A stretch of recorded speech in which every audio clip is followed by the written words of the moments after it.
Welcome to Big Blend Radio Success Express Business and Career Show. And today we're excited to have Lea Brovedani back on with the show with us. You know, this is really an interesting time because a lot of us are going, oh, do we go back to work in the actual workplace? Do we stay home and work from home? Will our company allow us to do that? And then some of us have had to make complete career changes. I know a lot of people have even opened up new businesses with this whole, we're not quite post pandemic yet. We're getting there, but things have definitely changed for the workforce. And Lea is joining us today to talk about, you know, if you're going to go out and get a job, and even the career that you're in, the people you're working with, you want to have a positive trust experience, a positive trust culture in the workplace, whether you're remote or not. And so she's going to be talking about that. Now, Lea is one of our Big Blend experts, and she is known as the Trust Architect. She is one of North America's leading experts on trust. She is the author of Trust Me, Restore Belief and Confidence in an Uncertain World, and Trusted, Secret Lessons from an Inspired Leader. She's a contributing author in 4 other books, and she was also awarded the Lifetime Achievement for Top Thought Leader in Trust by Trust Across America. Man, Lea, you're just gonna introduction is getting longer and longer each time you come on the show. I'm getting tongue-tied with it all. But everyone, leabrovedani.com is the website to go to. That's LEABROVEDANI, leabrovedani.com. So welcome back. How are you? I'm good. I'm good. So, yes, July 4th is done. All the fireworks are done. And for all of us, we were talking about our dogs.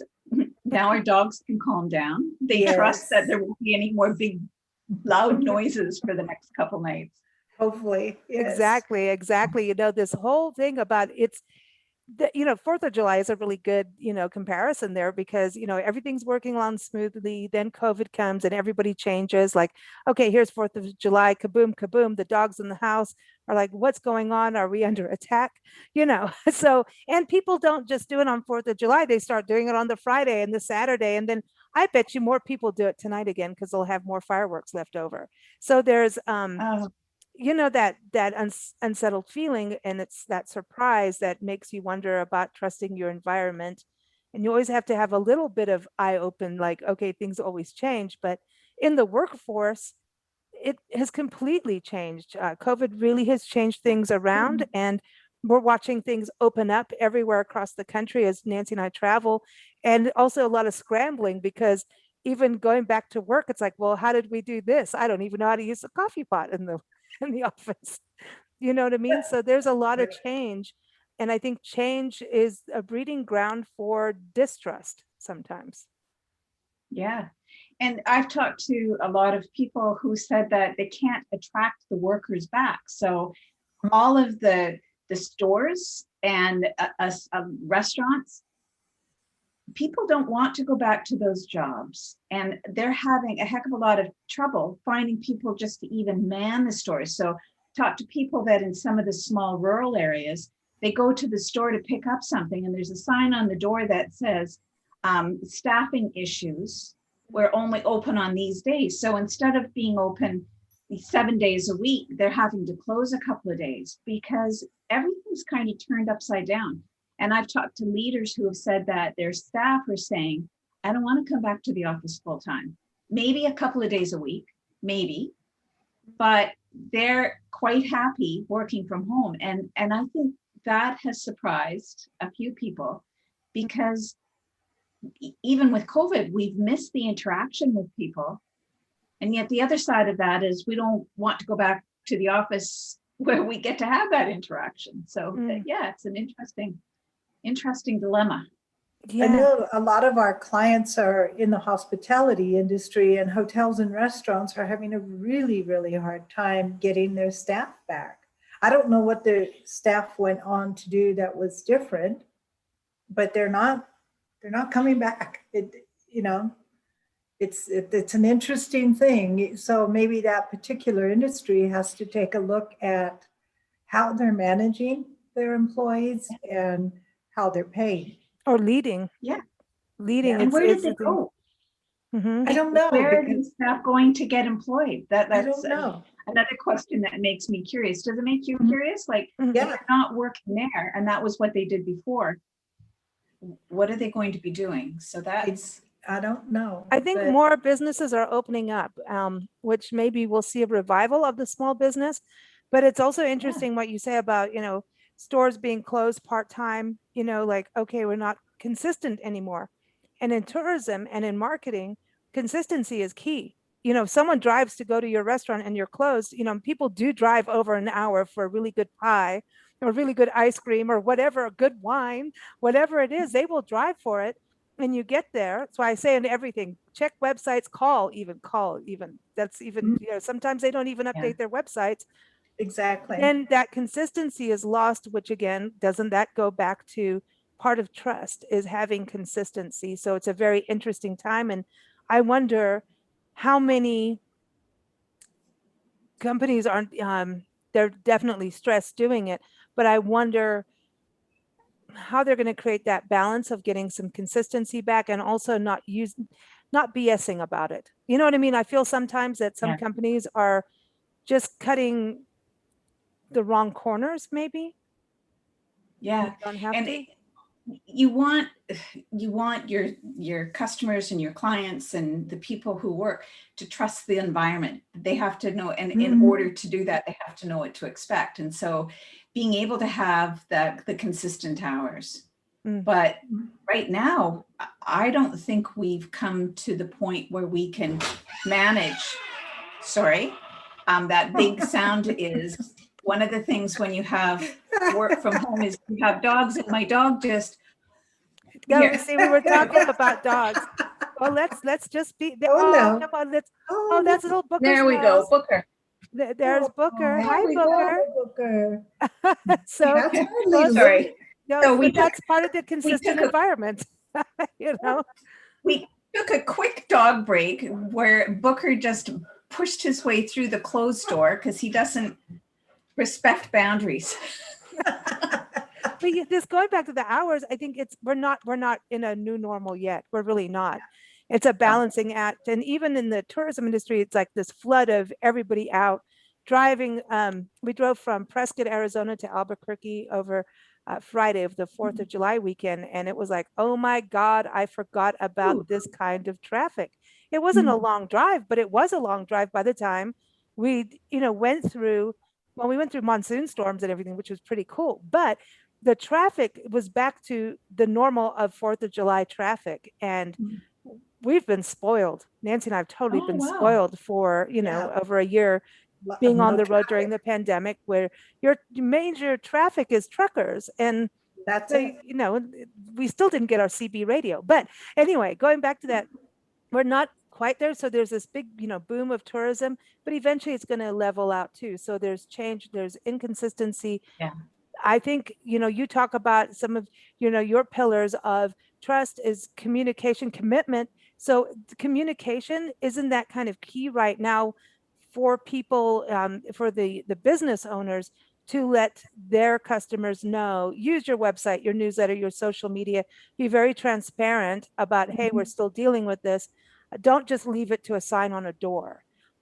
Isn't that part of it, is that communication helps to keep the trust factor there? Yeah. When during crisis communication, and I think most people could agree that the pandemic has been a crisis. Mm. So during crisis communication, one of the things that we teach is that you need to increase the number of times you're communicating with people, and you have to be able to spell things out. One of the things when I'm talking to people, and I'll talk to them about what is important for them to have trust, a lot of times I hear buzzwords that are really popular right now, and I always ask the question, what does that mean to you?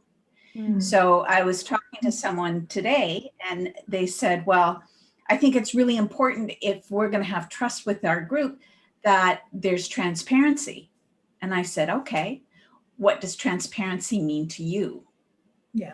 And she said, well, people feel safe to be able to share their opinion, and they can say something without there being repercussions, and they can tell what's on their mind. And so it got, once we kind of went through that, the communication had to be really clear. I said, so for you, it means being safe to be able to say what you want to say on your mind. It's all around safety. And she said, yes, that's very different from transparency. So with communication during these times, I think that we have to get beyond the buzzwords and beyond saying all of the things that we kind of hear all the time, and try and get to, this is what I need. This is what I have to talk about. And for some people, depending on the person that you're working for, it can be pretty scary being transparent and telling what's on your mind, because if you don't trust the person you're working for to accept what you have to say without firing you, you aren't going to be honest. You're not going to be transparent, and you're not going to speak what's on you. That's true. That's really true. I worked in automobile club, and we had a manager in our particular branch office that was just really treating the women, was harassing every single female employee. And oh gosh, once one started talking about it and we all started comparing notes, it wasn't long before the main office had to do something. And once they came in, oh my gosh, it was like all the women did something wrong by saying, hey, this guy is too touchy-feely and he needs to stop. And we were forced to all make statements in writing, and then they would come and cross-examine you. I'm like, you know what? This is my solution. I quit. And it took me 2 days to get another job. And I will always remember how horrible they made us feel with the cross-examining. Are you sure you want to use this word? Are you sure that's exactly what happened? And it was like, you know what? Are you sure I want to work here? I'm sure I don't. Bye-bye. Because it really got uncomfortable. Sometimes offices can get really out of control with who said what to who and who did what to who.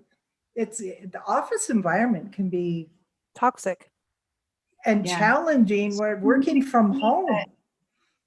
Yeah, you can kind of see why people like to work from home. But what ends up being lost, especially for some of the young people who are trying to develop their career, is so much of what happens to get you promoted happens between conversations.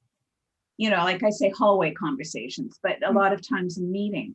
So if you are a senior leader and you're at a place where you have access to all of the people that can promote you, you're fine. But if you're someone who's starting out and you're saying, I'm going to work from home, I like working from home, the one thing that I believe is going to be lost is that opportunity to form connections. That's true. And have the conversations that you wouldn't normally have. Like in a virtual workplace, a lot of times I'm talking to the same people. They're going to be the people that are in the room, in the virtual room.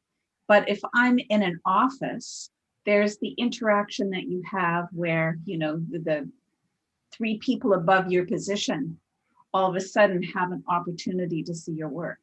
Not that it can't happen in a virtual world, but it's harder for that to happen. And it's harder to step out of your little cubicle. And I'm not talking just the physical, but it's harder to step out of that and then connect with somebody else. I don't know if you kind of see that as well. Yeah, sure. I think that's, people do miss that interaction. I mean, we want to see you in person. I mean, this is great that we can see you for the YouTube and Facebook part of this podcast. Everyone can still get an audio and everything, but meeting someone, there's nothing that can replace that. You really can't. And I think, moving forward in a company, you're absolutely right. It is about having that, the boss came down and I'm, making coffee, pour him or her that extra cup and managed to say something to create some kind of conversation that you can connect with in the future. It's all about those little moments that I do think are going to go away a little bit. Right. Maybe, this balance, how are companies going to look at that too? Because they need to look at who to promote and have that connection too. It's not just the employee, it is also the company itself. So they do have to create a new culture and also trust that their employees are doing what they say they're doing at work, Yes, at That's home, a if they're challenge. going to be at home. So it's a trusted, the whole thing is trust, no matter how you look at it, all the way around. Just yeah, creating this new, depending on where you are, workforce. I mean, yeah, in a way, they're going to know whether or not you're doing your job by what you turn in, if you have to turn things in, or if you're a salesperson, what are your, sales numbers like? They're going to know whether or not you're successfully working from home eventually. Mm.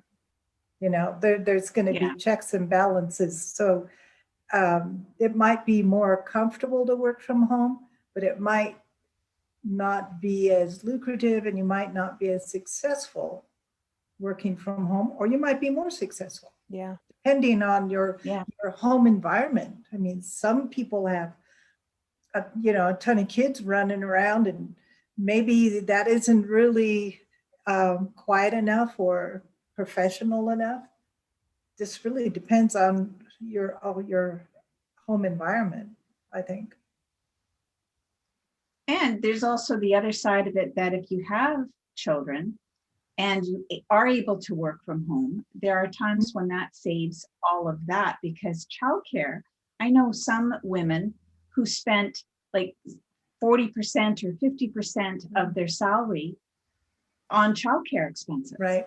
So if they can work from home and they can cut those costs, Yeah. then their salary automatically increases without them having to do anything different. They can put in the same amount of and get twice as take home pay. So I think there's so much that's going to change. And I've talked to a few leaders, and they do see it's going to be a hybrid. They don't see the whole workforce going back. There's a few companies that are saying, yes, we want everybody back into a bricks and mortar building. And what I have heard from a lot of people is, yeah, if that's the case, I'm going to quit and find a place that will let me work from home. So I think we're in for a bit of a, I don't say a bumpy ride. I think that we're in to see some real changes in how the workforce operates. I think it's exciting too for tourism, because people can go away on vacations midweek instead of always the weekend. We look at our national parks and they're getting, nailed with record visitations, which isn't necessarily a good experience for the people and not a good experience for nature. It's just not a good experience. So, that's just one example of people are going to change their lifestyle and their travel habits according to their job and their work, I should say. But I do think you're right about this hybrid with what you do, Lee. I know this is a busy time, because as people are changing these procedures and how they work, are you working with a lot of the HR people in companies? Are those the main people that you work with, the management, to help put out the right communication that does breed trust? Like, if, okay, we're going to allow this hybrid of some people working at home, they have to have some kind of message of you can still trust our leadership, right? So are you working more in the HR? Who do you work with the most with trust? So I'm going to be, I'll just look at the companies that I'm currently have contracts with. So I'm going back to do presentations in person at 2 in-person conferences. One is in Dallas and one is in Orlando. And that's with, a large, they do a lot of help desk. So anyone who has inbound calls, they have these huge conferences. They have 3,000 people at the conferences. So I'll be doing a breakout room there and talking about what I do. But those are all managers from various companies that are trying to figure out how they can operate. And it's the presentation is called How to Build Trust in a Virtual World.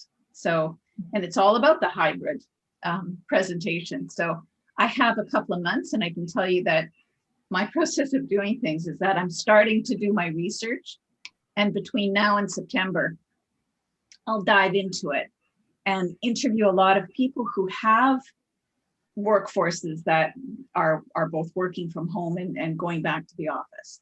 So for that, it's speaking at conferences. The other companies that I'm working with are senior management teams. So I'm speaking to a lot of the managers within organizations to talk about how to bring their staff back Mm. and build that trust, because everybody's a little skittish right now. And, Mhm. you know, just to be a little nerdy for a minute, one of the things that I did, and you both probably know this, I did a lot of work with emotional intelligence for years Mhm. before I started trust. So one of the things that I checked on was, what do emotions have to do with trust?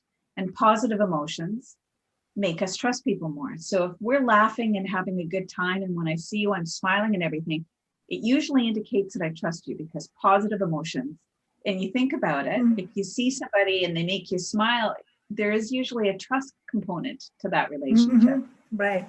Anger and rage and you know, not all of those emotions usually are correlated with people we don't trust. So if you think of someone who makes, every time you think of them, you get kind of angry or PO'd, Mm.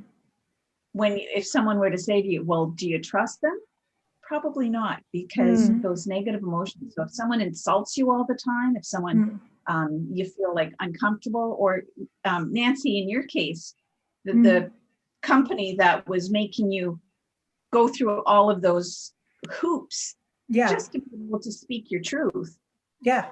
It was That terrible. you trust them at all. No, not at all. You know, and then even as they used to be my car insurance company, but they're so not my car insurance company now. No. I don't trust them now. And it's been, So 30 something 40, years. 50, 40. almost 50. Okay, that's enough now. That's a enough couple of of years that. ago. Yeah, Yes. yeah. But Just I divide it did, in half. I had a boss that he was so annoying. He used to go down the row of desks and pound the stapler on everybody's desk every morning. And it was just so annoying. And it's funny that it's annoying. When I look back, I'm like, well, who cares? But it was so annoying that we really never knew him. He was so annoying that you didn't trust him and you just didn't like him because he kept doing that. It was invasive, I guess. And so one day I moved the stapler and he hit the desk and he got really angry and he started screaming. I'm like, ha ha. This is why we have our own company, Lee. This is why we don't work for people. But It's weird. People do weird things, in a management position. So if you're working from home, you still have to do your job. But sometimes you just don't have to put up with those little weird, petty things. The annoyances, yeah. Mhm. well, there are annoyances through the internet, like just in communication online. It's somebody That's that true. may just, message you frequently, or, it's like, here's this. And then there's just so many ways people can annoy people online That's that true. I think and then, you could be in a work atmosphere and duck from someone. But then if you have to be in a Zoom meeting, they're like right in your face, and you may just be going, ew, I don't want that at, 7 a.m. So, there's, no matter what, there's that, you have to kind of get through all of that. But the trust part for a company now, I was reading one of your blog posts, and everyone, if you go to leabrovedani.com, you can find out about her books, her speaking engagement, how to connect with her. But also your blog, you've got all these great articles. You talk about trust culture in a company. But it was interesting because you went into like, okay, you're out there. Maybe you did tell your other company, listen, this is how I want to do things, and I'm, moving on. Or the industry changed, because a lot of industries have completely changed. And so now you're out doing a new job search. And of course, there's all those websites, but you were talking about looking at the reviews. And so instead of just jumping for a job because you need a job, you're like, slow down, Nellie, take a look at, do you really want to work there? Because do you want to walk into a toxic environment and something, because if you do and something negative happens, I know you talk about getting there before there's conflict in a working situation, whether it's verbal or end up in lawsuits. We're going to get you on a Mhm. show with Ward Heinrichs, our employment Oh, attorney, that'd be good. because I think that would be great, Fun. because it's like, Yeah, get to Lee, because if you don't get Lee, then the Ward's going to have to you're come up getting and Ward. clean the mess. I know. So she's the I pre, bet and he he's charges more too. I just saying. yeah, well, he's an attorney, and he's in California. You're so no, but he's really cool. But that going and knowing about the company, you should do that before you apply. But you took it that step, like, do you want to? Because if something negative happens, that will impact your resume later, wouldn't it too? I mean, so there's I just never thought of, okay. And I wish I'd read that years ago when I went out in the workforce, because I got myself into all kinds of trouble, just not being aware Mm, that companies could be so negligent and hire. I mean, there's sexual abuse things that happen in companies, big time. harassment, I should say. Ward always talks about that. And there were situations I was in and where I couldn't talk to my boss. And so I just, like Nancy, quit. I had one guy I worked with try to kiss me, I kiss my butt. I think I told him to pinch my butt, and I was Oh, very yeah. young and I didn't feel like I could stand up when he was management over me. And I was pretty new, and I went and quit. And then, later she asked me, the owner, well, why did you quit? And I told her what happened. And she's like, I really wish you had told me. I would have fired him, like, right there and then. No, I will not stand for anything like that. And she's had other people, quit over the same thing, but I didn't trust her enough to Well, you tell don't her. know. And Yeah. just kind of like what Nancy said, didn't have that trust. So Yeah. when, if I had known that that guy was like that, or that there were other, girls like me, I was real young at the time, that went through that, I would never have applied. And I Yeah. think companies do, gossip gets out there. And I know it just in our industry, in tourism.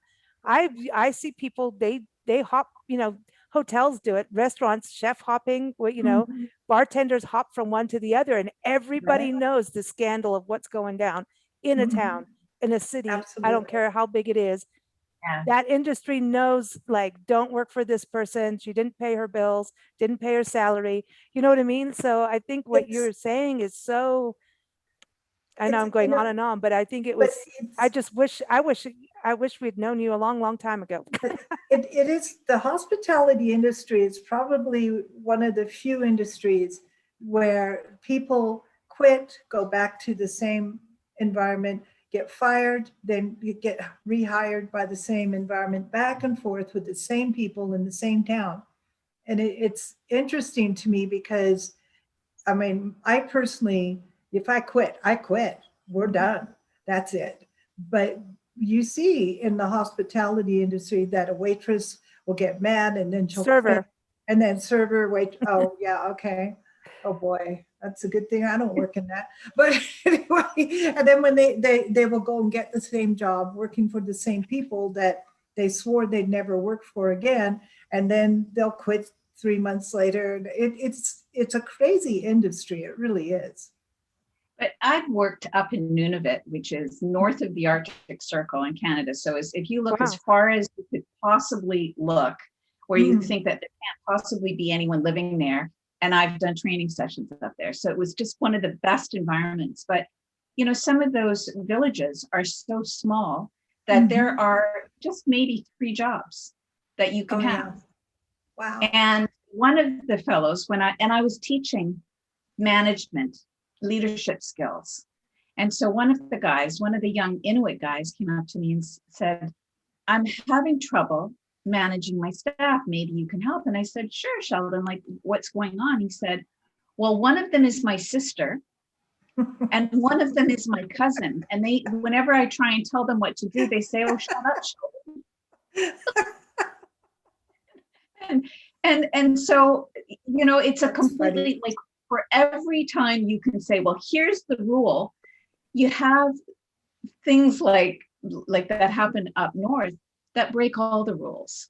Yeah. And the culture is different. And so when I went up there, I had to get used to the fact that even the way they communicated was different. So a lot of times in the United States, if you say to somebody, so is everybody in agreement give me a yes, everybody will say yes. Well, I would say, so is everybody in agreement? And they do this.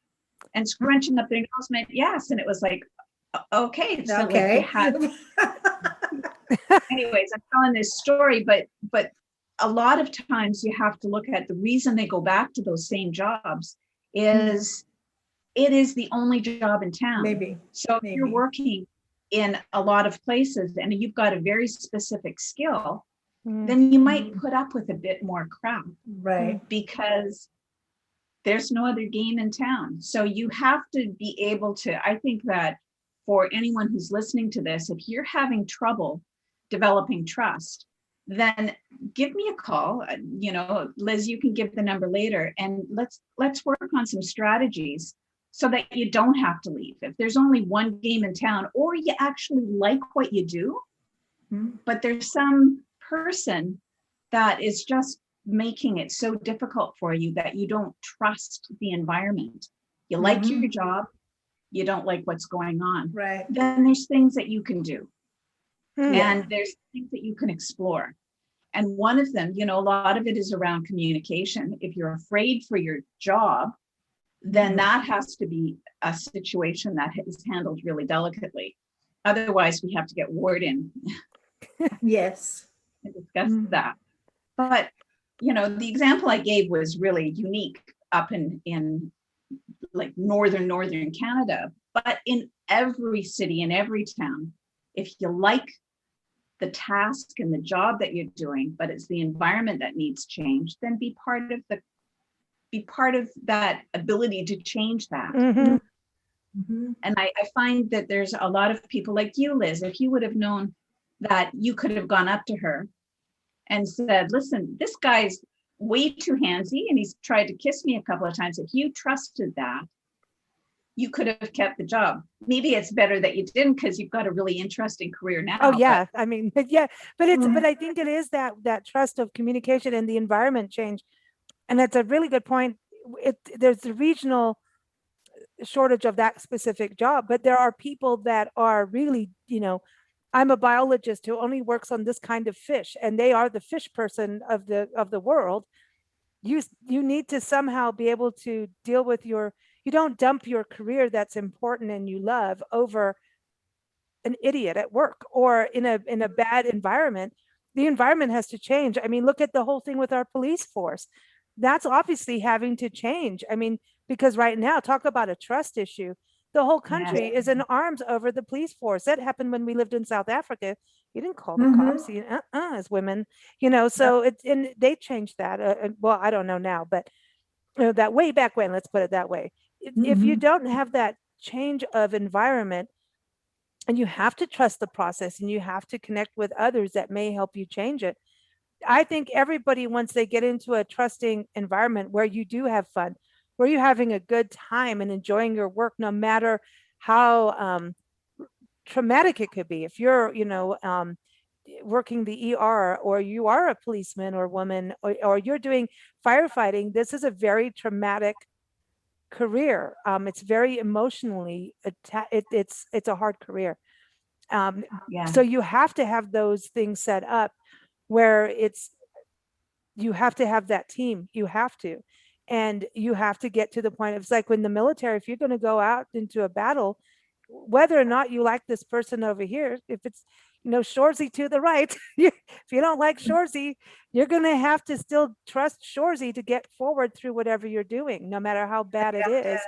You have to have each other's back. That trust culture is, I think, crucial to anything, whether you're online or not, because even, you know, companies do campaigns or projects, special projects. If everyone's supposed to do something as a team at home, online, or whatever, for whatever project is, you still have to trust that so-and-so will get up when they say they will and do their side of the job. Do their job. So I think that's this trust culture at the workplace, whether it's remote or not, is so crucial. But to look, if you're going in for a new career, to look at that and learn. You were talking about learning how to read reviews.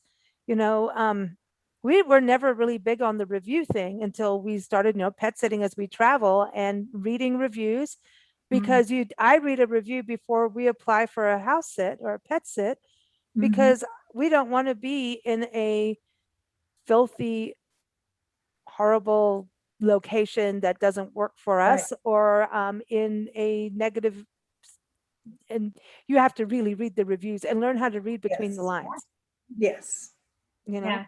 And, you know, for people who have quit during COVID and they're looking for a new job, there are places like Glassdoor or Yelp, or there's a lot of different review places that will actually give you the reviews from people who have worked within the company, and the company can't buy people off. The company might try and put in a few good reviews, but that's pretty obvious pretty quickly.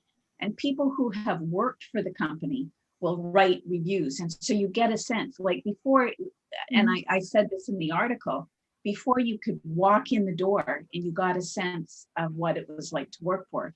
I always say that I could tell if there was trust in the organization by the amount of laughter I could hear in the hallways.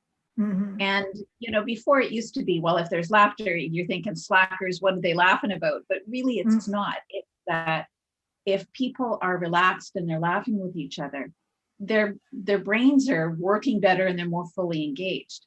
Mhm. And that tells you something about how people are getting along. Mm. Now you don't Yes. have that opportunity to walk in the door and hear that. So you have to rely on being able to do the research. And you can't go up to someone and say, well, tell me a little bit about this place. But asking questions like, would this be a place that my best friend would want to work for? Mhm. Or I would recommend to my best friend to work at this company because it's a great place to work. So you can find people within the organization and ask them, you know, like what's good about working for the company. Mhm. I think So, that's a really good idea. And also, I mean, you can look at LinkedIn, you can see people's profiles, you can see what Mhm. they post.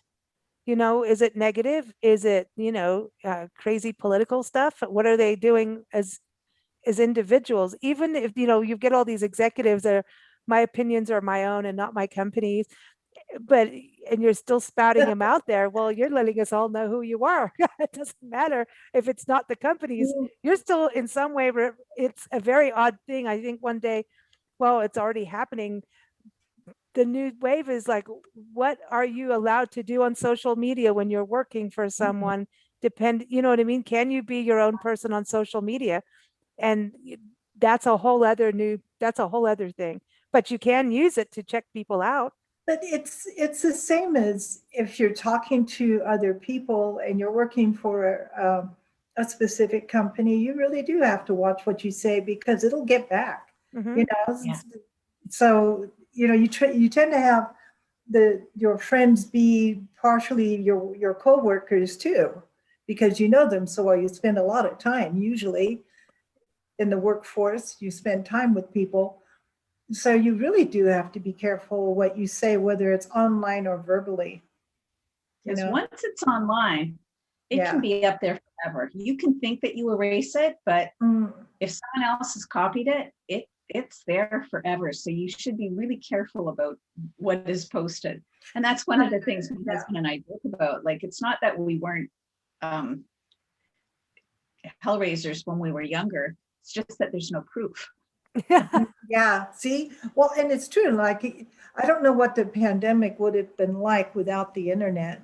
You know, we're very Yeah. fortunate that we have the internet because, you know, a lot of countries don't have internet everywhere and the people just really don't have work at all now. So we're fortunate here. That's Yeah. excellent.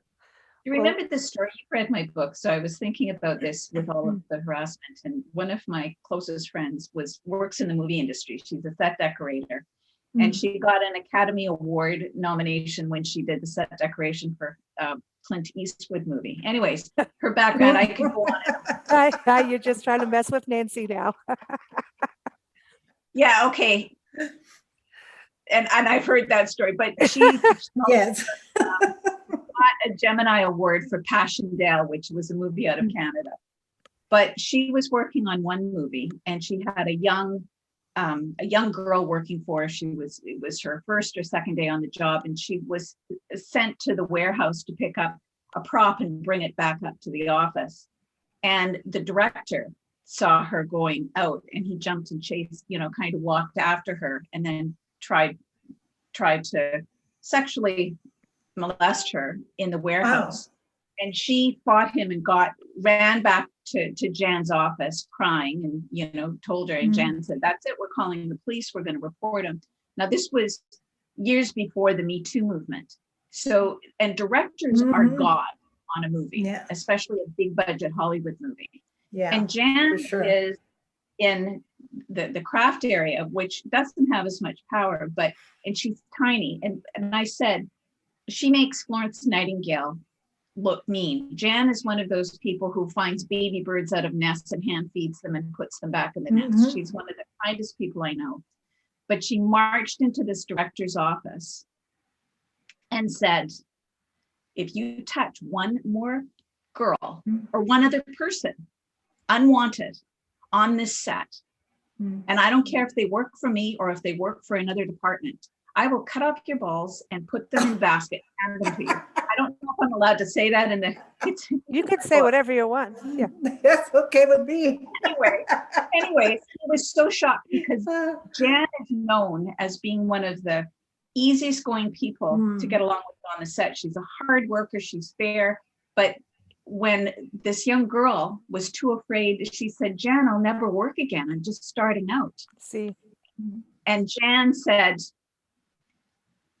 "I'll take care of it," and marched in. And of course it got around. Now, years and years later, she was at a big bash party, and this director saw her kind of turned white. And she's tiny, like she's this tiny little woman, walked up to her and said, "Jan, I've changed. I no longer try anything with anyone." That's hysterical. That is hysterical. Oh, so he got snipped. Yeah, metaphorically speaking. But what I want people to say, to understand, is that you have to decide how important your values are to you. And for Jan, taking care of the people who worked for her was so important that in that moment, she didn't care if she got canned. Well, first of all, she knew that she had some power because she's really good at her job. And working on this big set, it wasn't that easy to replace her. So I think you first of all have to understand your worth and your value. Right. And she did. And the second thing is, if you stand up for yourself, a lot of these bullies are also cowardly. I'm sorry, my dog is dreaming. He's a great. We didn't know which. I'm like, who's growling?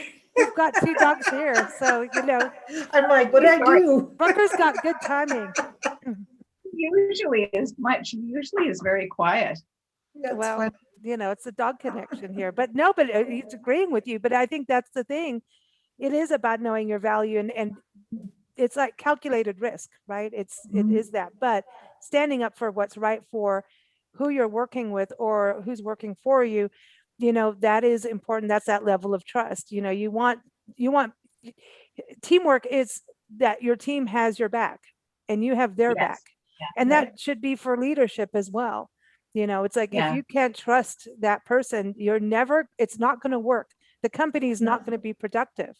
They're not going to manage deadlines. They're not going to be able, that wheel will always keep going and stop at one point and never just do a full rotation and spin around like it should, so it's important. And I love what you wrote about that. I know so many people going out into the workforce now, it's, there's desperation times where you take anything, but honestly, having what can happen on your resume is important, that you work in the right place, and the better places you work, the better for your resume. It's like, she worked there, how la-di-da, compared to, oh, you work there, they're idiots over there. So if you're working for an idiot, you've already tainted yourself and your reputation, because people just do that blanket. It doesn't mean they're right or wrong. It's just that first impression blanket thing that people do. It's, and then people don't ask about what's important. They'll go, what's it like working for that idiot? That's that mentality. You know what I mean? It's not it. So it's all about the idiot versus you who's got the value. So it's That's interesting. I really appreciate that. Everyone, again, you can go to leabrovedani.com and her blogs are up there. Of course, go get her books. They're on Amazon. You can get Trust Me, and the other one is Trusted. And also, Lee, you were talking about people calling you. I know Ward does this too. It's like you allow people to, you set up a time for like a phone consultation. You don't charge anyone. You just kind of have a conversation and see if you trust each other to work together. I'm not going to be everyone's, honestly, they might have problems that I can't work with or can't work on. I can't. Yeah. But for me, perhaps all it takes is an hour. Maybe it's just they have a conversation with me and they go, right, it's done. I don't need to do anymore, and problem solved. I don't try and sell anything. If people find value in it, then they'll talk to me. But it gives them an opportunity to see if there's some solutions that they can use right away to help fix the situation. Yeah, I think with all the change going on, that it's super important. And, we got to get back together as a community, not just in this country, but around the world. We need to, and you work with people around the world. Yeah. Yeah, absolutely. Because you can be, because you're virtual and you like to travel. Right. So you'll go somewhere, and you're going to Dallas. Maybe we'll see you when you're there. Yeah, that'd be great. So I'll have to send you the dates and see where you're going to be, because I could drive. And we're going to be in Dallas this month. We're going to be Dallas and Austin, and we're going to be in Texas for a while. I'm fully vaccinated now, and you're fully vaccinated, and that's it. We can have Prosecco. We can have, yes. Or tequila. We could have tequila. Oh yeah, tequila over there. Exactly. Tequila and really good Tex-Mex food. That sounds good. Oh yeah. I love it. I love it. But thanks so much, Lee. It's always a pleasure. Thank you. Thanks, Nancy. It's good to see both of you. As much as I enjoy talking on the phone, this is so much more